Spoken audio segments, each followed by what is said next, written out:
For this week's director series, I decided to go with none other than Spike Lee. I decided to do this because of Spike Lee's new film coming out starring Denzel Washington, Highest and Lowest. Now, I haven't seen the film yet. I'm probably going to have to pull a Ferris Bueller next week and head out to the art house theater that's not really close to me and check this film out.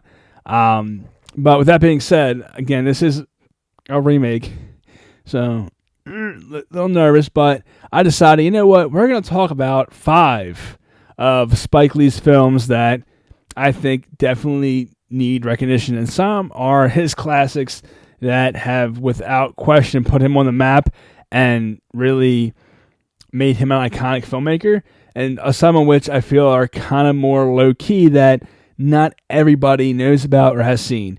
And, of course, we're going to start off with the 1989 film, Do the Right Thing, which got 2 Oscar nominations, one for Lee for Best Original Screenplay and one for Danny Aiello for Best Actor in a Supporting Role. Now, that was, without question, a fantastic film. It is in the Criterion Collection, one in which we probably will cover at some point on Criterion Corner podcast. Not sure when, I know we're going to cover it eventually, not sure when. But the next film in which I would like to talk about by Spike Lee is a film that is starring Denzel Washington. One that, again, kind of is more iconic. It is a autobiography? No, autobiography, I guess autobiography. And that is Malcolm X. It came out in 1992, and at the 1993 Academy Awards earned Denzel Washington an Oscar nomination for Best Actor in a Leading Role, and he got nominated, and also earned Ruth Carter an Oscar nomination for Best Costume Design. Now, this is a film I think that, again, is one of his more iconic films. It is a historical film about a historical figure, or a biography about a historical figure, so it is, again, one of his more known works. So again, it definitely got a lot of praise. Definitely one that I think, again, got a lot of attention. Got a few Oscar nominations. Again, Spike Lee did not get a Best Director nomination for that. And I feel like even for Do the Right Thing, he was also robbed for Best Director.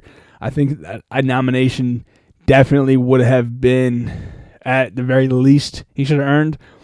If you know your Oscar history, Spike Lee has been screwed over by the Academy quite a few times. Most recently with BlacKkKlansman in 2019. Well, the film came out in 2018.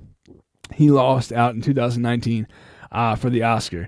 The next film in which I feel that is criminally underrated and one that not a lot of people talk about is the 1995 film Clockers, which this is when I discovered after buying a Spike Lee box set collection. I was I think it came with 6 Spike Lee films.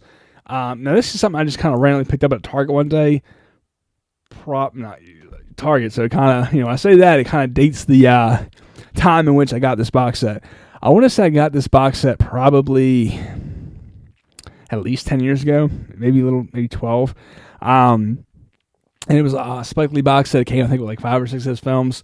And I remember this one kind of really stood out to me. It's a crime thriller, but it was just so well done. And I feel like this is one I never heard anything about. Of course, I've heard Do the Right Thing. You heard of Malcolm X. These are his more prestigious or more well-known films. I feel like Clockers was one that was kind of under the radar in a way. So I definitely would say that definitely needs to be on this list as far as one of his works that definitely needs appreciation.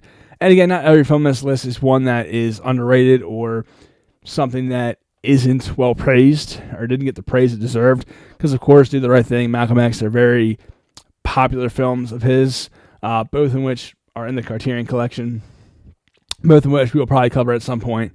The next film up I want to talk about, though, is 2006's Inside Man, where he teamed up with Denzel Washington, I believe, for the 4th time. Now, this one was, I think I would say, not different. I mean, it's a crime drama, so it's kind of somewhat in his wheelhouse. Not anything, well, I was gonna say Old Boy. Old Boy was out of his wheelhouse, kind of, because it was more like a thriller. If you've seen the 2014, I think it was 15 remake of Old Boy with Josh Brolin and Elizabeth Olsen, if you haven't seen it, don't watch it. It doesn't do the original Old Boy justice. Well, we're not going to get that right now. We're going to keep it on the positive side. So Inside Man came out in 2006 with Denzel Washington and Cleve Owen. Again, I think this is one of those ones that not many people realize is a Spike Lee film. I, for certain, for the longest time, never realized he directed this film. But I think it's definitely a solid film, one that definitely deserves some praise and a rewatch. The fifth and final film I want to talk about is a 2018 film, Black Klansman, starring John David Washington and Adam Driver. This film came out in 2018, and pretty much did not steal the awards in 2019, but definitely gave Spike Lee some recognition that he definitely deserved. This film got 6 Oscar nominations. I remember seeing this film in theaters. I absolutely loved this. It's based on a true story. I thought that it was definitely a well-crafted film, and this one actually earned Spike Lee an Oscar for Best Adapted Screenplay.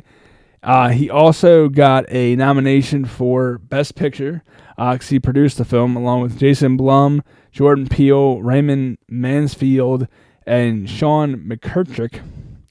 And he also got an Oscar nomination for Best Director. Now, I feel like he kind of got robbed on that one. So I feel like Spike, if I'm not mistaken, Spike Lee does not have an Oscar for Best Director, and I think that is insane. Because again, he has done some great films, and the fact that he never won a Best Picture Oscar for directing, Best Oscar for directing, it definitely, I think he should have won. It also got Adam Driver an Oscar nomination for Best Actor in a Supporting Role, and got Barry Alexander Brown an Oscar nomination for Best Film Editing. Of course, after this is something that, I don't know, if you follow the Oscars, you do know that after the Oscars, Lee was pissed. Well, I think he was actually pissed at the Oscars. You can see when you watch it live, because the film lost out to The Green Book. And he was mad because he said this is the second time he lost an Oscar to somebody driving somebody, because he lost in '89 with Do the Right Thing to Driving Miss Daisy. Which, again, I understand why he was pissed about that one. Not that The Green Book was a bad film at all, by any extent. But, what's the coincidence that you lose out the Oscar twice to a film about somebody driving somebody? Because they're both, about pretty much about chauffeurs and their relationship with the person they work for. So that is kind of ironic, if you will. His only Oscar win is for Best Adapted Screenplay for Black Klansman. Actually, he got a Oscar win for Best Adapted Screenplay for Black Klansman. Got a nomination for Best Picture and Best Achievement in Directing for Black Klansman. Got an honorary Oscar award winner in 2016. Got nominated for Best Documentary Feature in 1998 for the 1997 film Four Little Girls, and of course got the Oscar nomination in 1989 film Do the Right Thing. So he's got technically 2 Oscar wins and a total of 5 nominations. So that brings us to the end of this week's episode for the Director Series. Check us out next week, where we'll pick another director and highlight 5 films from their filmography. So go ahead and hit the subscribe button and never miss a video.